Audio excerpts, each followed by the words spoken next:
Guys, they got brisk in the UR media room refrigerator. Step your game up, VCU.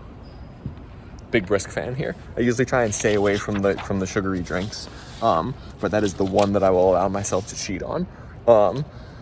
And I'm going to get my box score out here because I really should have done that before I started recording on the horn. But this is Zach Joachim. We're recording on the horn here after VCU beat Richmond 78-67 in the 97th Capital City Classic. VCU takes a 64-33 all-time lead against its crosstown rivals. And this one felt, to me, almost a carbon copy of the game at Siegel Center, right? I mean, that one, I think it was 71-67 with a couple minutes to play that it got down to. This one, 64-62 after VCU built a big lead. But it was the same in the respect that VCU had a great first half, built a significant lead, and then UR just chipped away throughout the second half, and Terrence Hill had to come up with a clutch bucket to help VCU escape. You end up winning by 11 points. VCU led by as much as 23. I think that was at 53-30 early on in the second half after a Jadrian Tracy pull-up three on the left wing. He's been feeling it lately and really got the offensive flow going. And it was a 23-point lead, and this place was quiet, and it felt like VCU was well on its way to coasting to a win and to a season sweep of UR, but that couldn't have been further from the truth.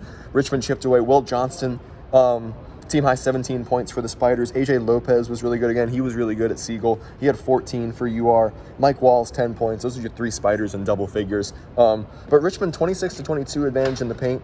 12-10 in points off turnovers. Both teams turned the ball over.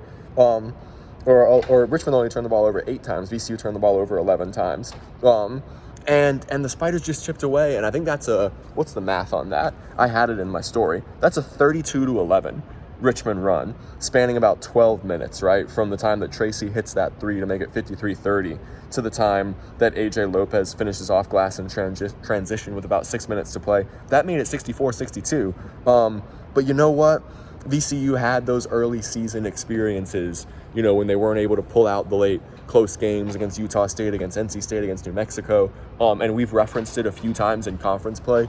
Phil Martelli and the players have referenced it in conference play, and they said that those experiences are really helping them pull out close games down the stretch here because it looks like a team that the moment is not getting too big for them, and they're able to maintain their composure and take a deep breath and look at each other in timeouts. I mean, that was what Jadrian Tracy said. Let me pull up his quote here in a second. They had 6,173 fans right here. That's what the attendance report is for Robins Center. You could hear every one of them, but the Siegel Center gets just as loud. That prepares us for that. Tracy said, even with all the rowdiness in timeouts, coaches and us collectively, everybody did a great job of coming back to earth, not letting the moment get too big for us.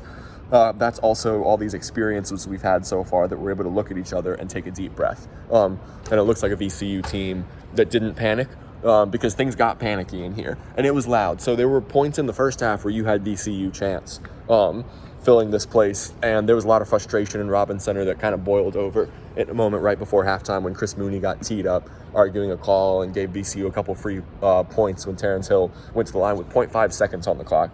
That helped VCU go up 47-27 at halftime. Rams were dominant in the first half. Spiders they shot 5 of 25 from the floor in the first half. That's 20% from the field. They were 15 of 16 at the free throw line. If it weren't for how many free throws UR shot in the first half, then this game would have been dead and buried at that point. But then they get going in the second half, right, and just methodically chip away. They ended up 24 of 27 from the line in this game. That was a big part of the Spiders being able to get back into this one, being able to chip away steadily at the line. But I'm going to zoom in on what I thought was the play of the game and very much what I wrote about in my story that's going to post here in a second, because John O'Connor, the Richmond reporter at the Times-Dispatch, had the lead story for this game. That's what we usually do when the Capital City Classic is at Robins. Then he has the lead story for the game. When it's at Siegel, I have the lead story for the game. And so I kind of zoomed in on the play that I thought was the decisive moment in this game, right? So with 2:07 to play, VCU calls a timeout after Colin Tanner, misses 2 free throws that it could have made this a one-possession game. That was an enormous moment. It's at 69-65 at this point. VCU's got the ball, 2:07 to play. They call timeout. And Phil drew up a play that he said he's been sitting on for weeks and that he had back in his back pocket in that first Richmond game, where Brandon Jennings is going to receive the ball. It's on this side of the floor, over on the left elbow here. And then VCU is going to rotate Nick Lewis and Terrence Hill around the perimeter. And Nick Lewis makes a great cut. And I think it's Terrence setting a screen initially for Nick. and 2 guys followed Nick and nobody followed Terrence. And Terrence ended up standing in this corner over here, absolutely wide open, had a second to pause for a breath, and sank the 3 for 72-65, and then VCU was able to close out this game the rest of the way. A couple of possessions later, Lopez hit some free throws to keep UR in striking distance at 72-67, but Brandon Jennings drive from the top of the key, finish off glass for 74-67, and then Jennings free throws, Djokovic block Barry Evans to the line, hits 1 free throw, and then Mike Bell hits a free throw, and VCU was able to close things out at the line. But Terrence hits that uncontested tray between the left corner and the wing, and it felt like that was the knockout blow. Brandon received on the shoulder. Nick made a cut. 2 defenders went with Nick. Nobody went with Terrence, and he was wide open. And so I kind of tried to unpack that play as much as I could, because obviously Terrence Hill, your leading scorer, one of the best scorers in the A10, maybe the best shooter in the A10 over the course of the season. He's certainly up there in the conversation. How does he get that open in that sequence, right? And so here's Terrence's quote when we asked him about it. I'm going to shout out Coach for that one. He drew up a great play. I won't spill the sauce, talking about doesn't want to reveal Phil's secrets there. But the defender helped. I was wide open. Everybody knew it was good.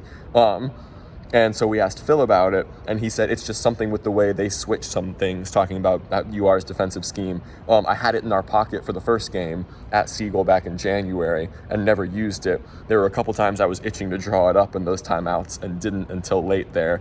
A great cut by Nick, a great read by Brandon. They left Terrence wide open, and he made that shot. Coaches get too much credit for drawing up plays.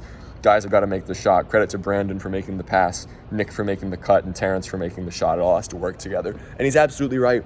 Credit to all 3 guys who were pivotal in terms of their roles in that play. And obviously Terrence has got to make the shot, but it is a great play.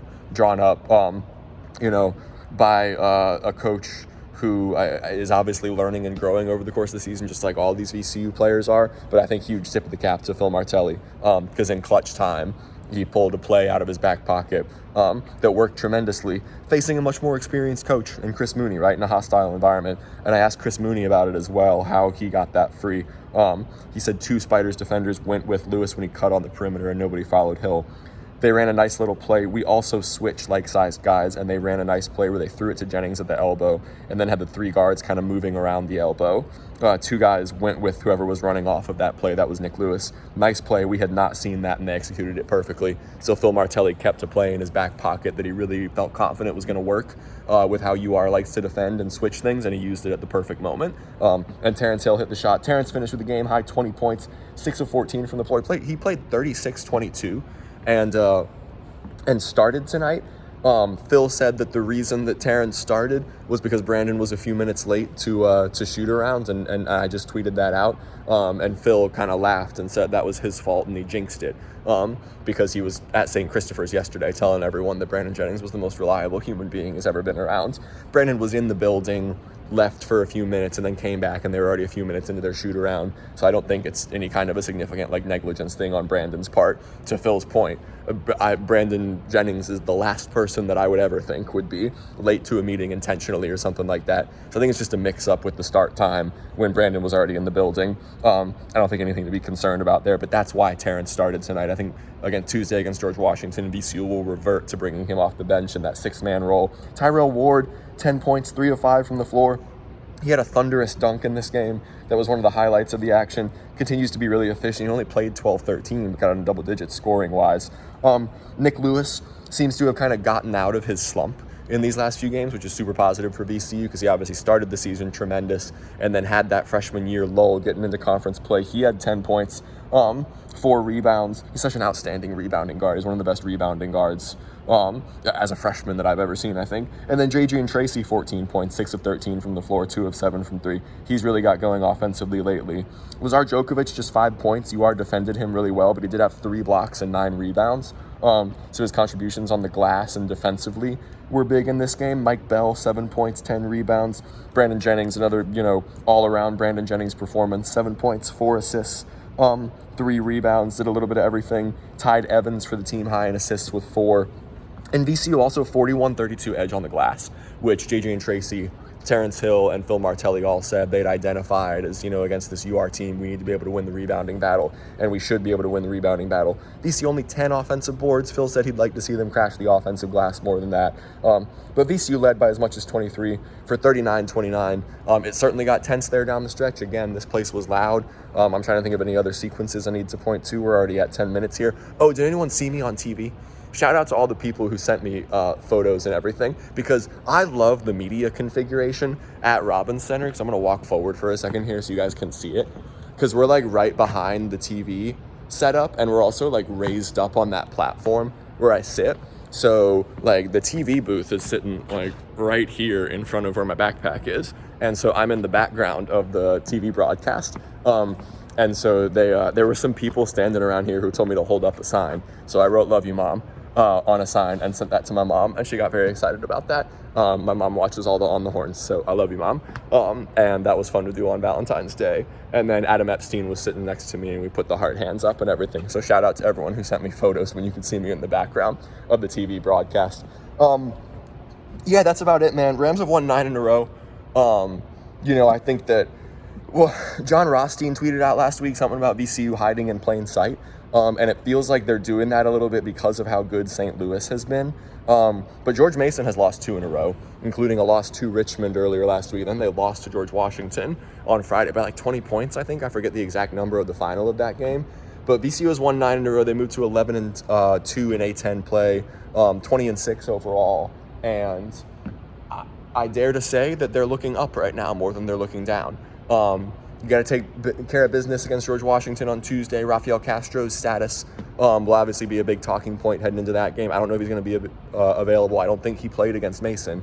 But you got to take care of business against G-Dub. And then if you can do that, if they do that, I will wait until after the G-Dub game to say all of that. But if they have a 10-game win streak going to Chaifetz, I demand apologies from everyone who got pissed off at me for talking about a 10-game win streak a few weeks ago when it looked like the schedule could allow for VCU to get hot. They've done just that. It's a 9-game win streak now. They're 2 games ahead of George Mason. They've got in for second place in the A10. The Patriots are in 3rd, and I think St. Joseph's is still sitting in 4th right now. But it looks like VCU is starting to leave that pack behind and can be pretty confident in getting the double bye in the A10 tournament now. And might be glancing up at the Billikens. And if they can take care of business on Tuesday against G-Dub at the Siegel Center, they're going to carry a 10-game win streak to Chaifetz, and those players and coaches are going to feel like, an A10 regular season title even maybe is not out of the question. If they can go get a win at SLU. I think they're like the last team or the top team in Lenardi's next 4 out right now in terms of NCAA tournament projections. They probably do need to win at St. Louis on Friday in order to get in that large.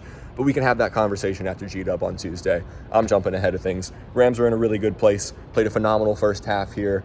UR figured some things out and chipped away throughout the second half, but they continue to come up clutch in crunch time. And Terrence Hill, again, what a phenomenal season he's having. Got to be, near the top of the all-conference conversations right now. And he shoulders the load for VCU. And it comes to mind to say, we said early in the season too, like, who's going to be that guy for this VCU team? Obviously it was Max Scholga all of last year, and you lost so much backcourt depth. You cannot praise Terrence Hill's growth as a sophomore enough. He has become that leading scorer and that guy who, in crunch time, in a moment like that, when you're on the road, when the UR chants are bearing down on you, when this place is rocking and rolling, and you need a bucket with 2 minutes to go, you look to Terrence Hill. And it's easy to forget that guy's a sophomore right now with the season that he's having. It's phenomenal.